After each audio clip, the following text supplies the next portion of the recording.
ஆண்டவரும் இரட்சகருமான இயேசு கிறிஸ்துவின்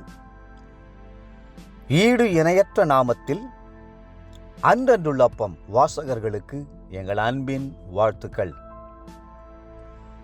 2024 ஆண்டு ஜூன் மாதம் 27ஆம் தேதி வியாழக்கிழமைக்குரிய தின தியானம். இன்றைய தலைப்பு ரட்சிப்புக்கு காரணர். எபிரேயர் 5:9 சொல்லுகிறது, தாம் பூரணரான பின்பு தமக்கு கீழ்ப்படுகிற யாவரும் நித்திய ரட்சிப்பை அடைவதற்கு காரணராகி. கர்த்தருடைய பெயர்களில் ஒரு பெயர் நித்திய ரட்சிப்பை அடைவதற்கு காரணர் என்பதாகும். கர்த்தர் உங்களுக்கு நித்திய ரட்சிப்பை தந்தருள வேண்டும் என்று ஆவல் உள்ளவராய் இருக்கிறார். கடந்த கால ரட்சிப்பும் உண்டு, நிகழ்கால ரட்சிப்பும் உண்டு, வருங்கால ரட்சிப்பும் உண்டு. மனிதன் மேல் நித்திய நோக்கம் கொண்டிருந்த ஆண்டவர் அவனுடைய ரட்சிப்புக்காக உலக தோற்றத்திற்கு முன்பாகவே சகலவற்றையும் செய்து முடித்தார். உலக தோற்றத்திற்கு முன்பாகவே அடிக்கப்படுகிற ஆட்டுக்குட்டியானார். எந்த ஒரு மனிதன் சிலுவை அண்டை வந்து நின்று, எனக்காக அல்லவா நீர் சிலுவையில் அடிக்கப்பட்டு ரட்சிப்பை சம்பாதித்தீர், உம்மை நான் ஏற்றுக்கொள்கிறேன் என்று சொல்லுகிறானோ, அவனுடைய பாவங்கள் மன்னிக்கப்பட்டு ரட்சிப்பின் சந்தோஷத்தை அவன் பெறுகிறான். ரட்சிப்பை பெற்றுவிட்டதோடு அவன் நின்றுவிடக்கூடாது.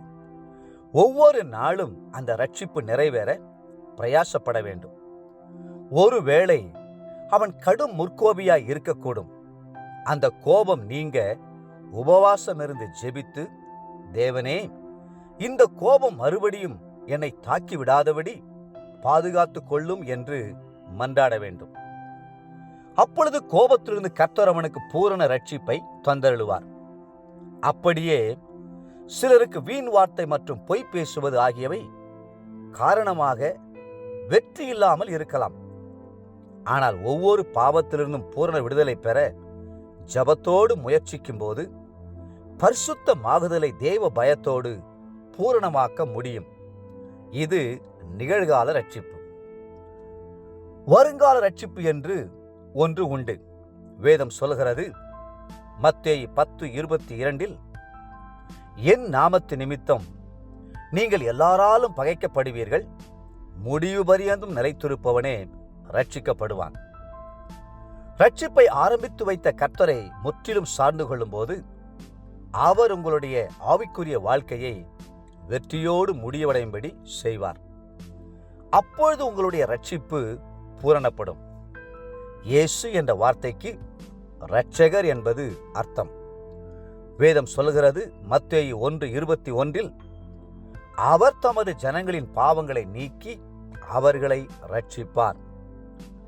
அப்போஸ்தலர் நடபடிகள் 4:12 சொல்லுகிறது, அவராலே அன்றி வேறொருவராலும் ரட்சிப்பு இல்லை, நாம் ரட்சிக்கப்படும்படிக்கு வானத்தின் கீழெங்கும் மனுஷர்களுக்குள்ளே அவருடைய நாமமே அல்லாமல் வேறொரு நாமம் கட்டளையிடப்படவும் இல்லை. அவர் எதிலிருந்தெல்லாம் மீட்டெடுத்து ரட்சிக்கிறார்? முதலாவது, உளையான பாவ சேற்றிலிருந்து ரட்சிக்கிறார். இரண்டாவது, சாத்தானுடைய அகோர பிடியிலிருந்து மீட்டு ரட்சிக்கிறார். மூன்றாவது, கொடிய சாபங்களில் இருந்து ரட்சிக்கிறார். நான்காவது, பாவ பழக்க வழக்கங்களிலிருந்து ரட்சிக்கிறார். மட்டுமல்ல, இன்னும் வியாதியினின்றும் எல்லா மந்திர தந்திரங்களிலிருந்தும் சூனியங்களிலிருந்தும் ஏவல்களிலிருந்தும் அவர் மீட்டு ரட்சிக்கிறார். தேவ பிள்ளைகளே, கிறிஸ்து தருகிற ரட்சிப்பானது நித்திய ரட்சிப்பு, முழுமையான ரட்சிப்பு.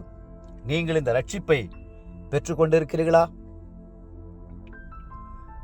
இன்றைய நினைவிற்கு ஏசாயா 59:1, இதோ ரட்சிக்க கூடாதபடிக்கு கர்த்தருடைய கை குறுகி போகவும் இல்லை, கேட்கக்கூடாதபடிக்கு அவருடைய செவி மந்தமாகவும் இல்லை.